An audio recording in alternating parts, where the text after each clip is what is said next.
Hello and welcome to WB Job Updates Adda 24/7 channel. প্রত্যেককে স্বাগত জানাই চ্যানেলে। আজকে আমরা কৃষক বন্ধু প্রকল্প নিয়ে কথা বলবো, কিন্তু প্রথমেই আমি বলে নিই যে যেহেতু আমি মূলত আমার ছাত্রছাত্রীদের জন্য ভিডিও করি, তো এই ভিডিওগুলো একটু পড়াশোনা ওরিয়েন্টেড হয় এবং আমি ভিডিওর মধ্যে তুমি করে সম্বোধন করে থাকি। যদি অন্য কেউ যে আমার ছাত্রছাত্রী নয় তেমন কেউ ভিডিও দেখেন, আপনারাও দেখতে পারেন চাইলে, ওভারঅল একটা ধারণা এবং আইডিয়া ক্লিয়ার হয়েই যাবে। আর প্রথমে বলে নিই যে এই চ্যানেলে যদি আপনি নতুন হয়ে থাকেন বা আমার কোনো ছাত্রছাত্রী যদি নতুন হয়ে থাকো, চ্যানেলটাকে সাবস্ক্রাইব করে নিও।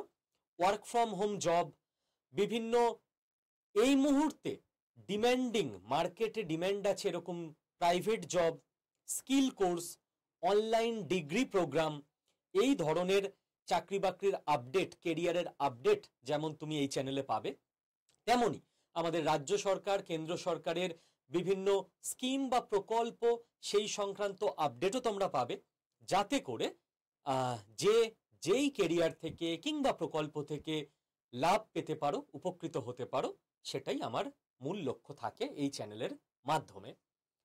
কেরিয়ার, ব্যবসা, চাকরি, যার যেদিকে যা সুবিধা, তাতে যদি কিছু ইনফরমেশন দিয়ে হেল্প করতে পারি। এবার যারা কৃষক পরিবারের সন্তান তারা একটু বেশি ভালো করে দেখে নাও, বাকিরাও দেখে নাও, বিভিন্ন সরকারি চাকরির পরীক্ষাতেও কাজে চলে আসতে পারে। দেখো, কৃষক বন্ধু বলে যে প্রকল্পটা আমাদের পশ্চিমবঙ্গ রাজ্য সরকারের তরফে রয়েছে, সেই প্রকল্পটার একদম শুরু থেকে শুরু করা যাক। এই প্রকল্পটা প্রথম শুরু করা হয়েছিল 2019-এর জানুয়ারি মাসে। ঠিক কারা শুরু করেছিল? স্যার, পশ্চিমবঙ্গ রাজ্য সরকার। Be very specific.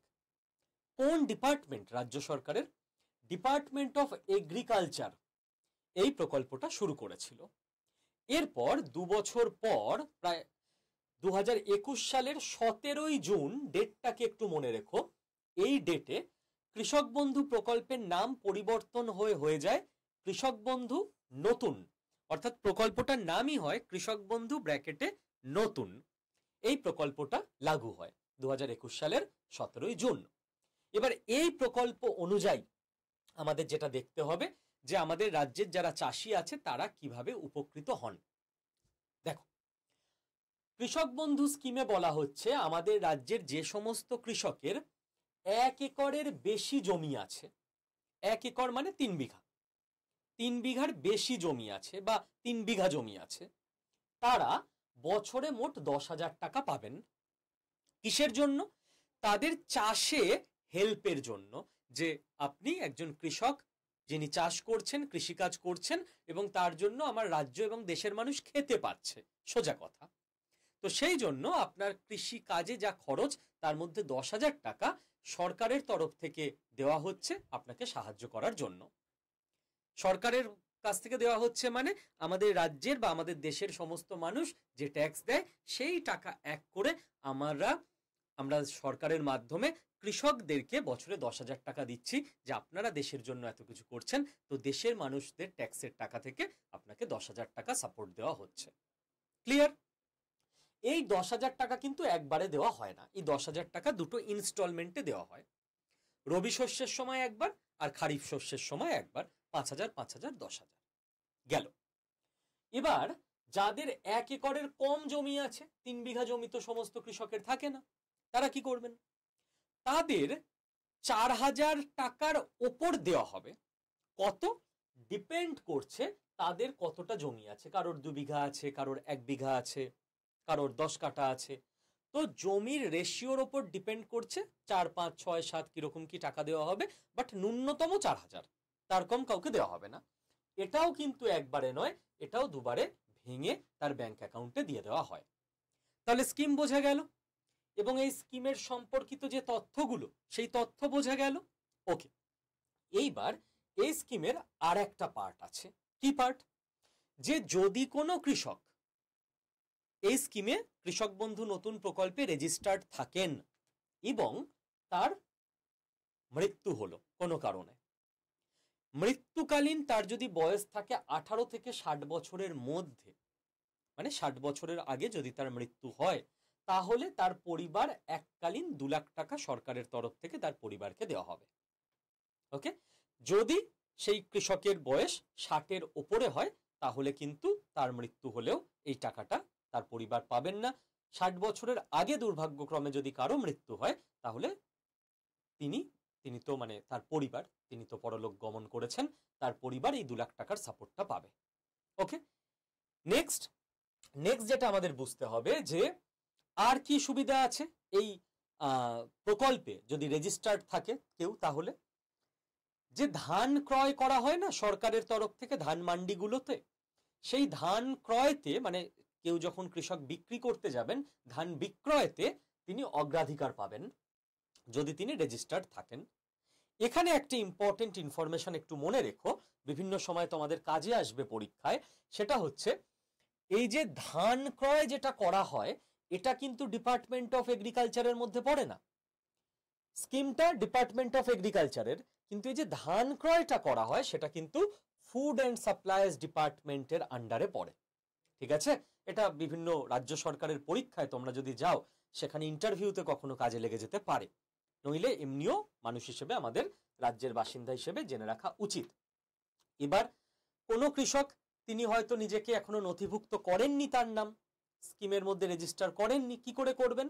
তাকে যেতে হবে অ্যাসিস্ট্যান্ট ডাইরেক্টর অফ এগ্রিকালচার, তার ব্লকে যিনি অ্যাসিস্ট্যান্ট ডাইরেক্টর অফ এগ্রিকালচার থাকবে সেই অফিসে গিয়ে নির্দিষ্ট প্রসেস অনুযায়ী রেজিস্টার করে নিতে হবে। ঠিক আছে, তো এই গেল ওভারঅল কৃষক বন্ধু প্রকল্প সম্পর্কিত কথাবার্তা। আর 1-1.5 মিনিট আমি নেব আর কয়েকটা কথা বলবো। সেটা হচ্ছে আমি বলেছি যে এই চ্যানেলে আমি মূলত কেরিয়ার সংক্রান্ত, কৃষিকাজও একটা কেরিয়ার, গুরুত্বপূর্ণ কেরিয়ার, গাইডেন্স ইত্যাদি দিয়ে থাকি। এবার এর জন্য আমাদের একটা হোয়াটসঅ্যাপ গ্রুপও আছে, চ্যানেল তো সাবস্ক্রাইব তোমরা করে রাখবেই, হোয়াটসঅ্যাপ গ্রুপেও ফ্রিতে তোমরা জয়েন করতে পারো। কিভাবে জয়েন করবে?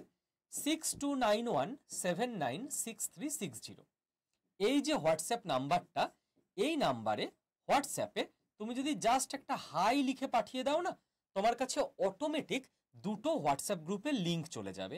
একটায় লেখা থাকবে গভর্নমেন্ট জব আর একটায় লেখা থাকবে প্রাইভেট জব।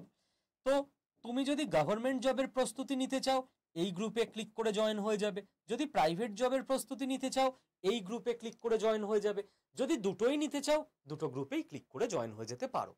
আমরা শিক্ষক হিসেবে আড্ডা 24/7 ইনস্টিটিউটের তরফ থেকে যে যে গ্রুপে জয়েন হয়েছে সেই গ্রুপে সেই চাকরি রিলেটেড ইনফরমেশন, গাইডেন্স ইত্যাদি দিয়ে থাকি। এটা গেল একটা কথা। আর লাস্ট 30 সেকেন্ড যে কথাটা আমি বলবো সেটা হচ্ছে কৃষক বন্ধু স্কিম, এই স্কিমটার আন্ডারে কারা কারা বা কার কার পরিবার উপকৃত এই স্কিমে রেজিস্টার করা আছে সেটা একবার কমেন্টে জানাবে। আর 2 নাম্বার কাজ, যেটা একটু কঠিন কাজ তোমাদেরকে আমি দেব যারা আমার ছাত্রছাত্রী, ভারতবর্ষ তথা পশ্চিমবঙ্গের কৃষকদের ওভারঅল উন্নতিতে, কৃষিকাজের উন্নতিতে আর কি কি স্টেপ সরকার নিতে পারে লজিক্যালি, তোমার ভাবনা চিন্তা যদি কমেন্টে জানাও তাহলে খুব ভালো হয়, এবং সেই কমেন্টটা আরো 10 জন 20 জন 100 জন মানুষ জানবে, একটা সুস্থ আলোচনা কমেন্ট বক্সে হতে পারে।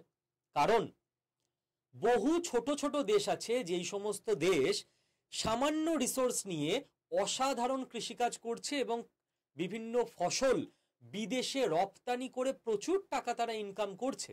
আমাদের দেশে এত জমি এবং এত উর্বর জমি, এত ম্যান পাওয়ার থাকা সত্ত্বেও সত্যি বলতে কৃষিকাজে আমাদের যে লেভেলে যাওয়া উচিত ছিল, আজকের নতুন টেকনোলজি থেকে শুরু করে সবকিছু ইউজ করার মাধ্যমে আমরা সেখানে পৌঁছাতে পারিনি, এবং আমাদের কৃষকদের অবস্থা আমার দেশের এবং রাজ্যের এখনো অনেক শোচনীয়। তো তোমাদের মতামত আমি এই ভিডিওর নিচে কমেন্টে আশা করব। দেখা হচ্ছে পরের ভিডিওতে, এবং চাকরি বাকরির তথ্য আমি গ্রুপে দিয়ে দিচ্ছি। Thank you.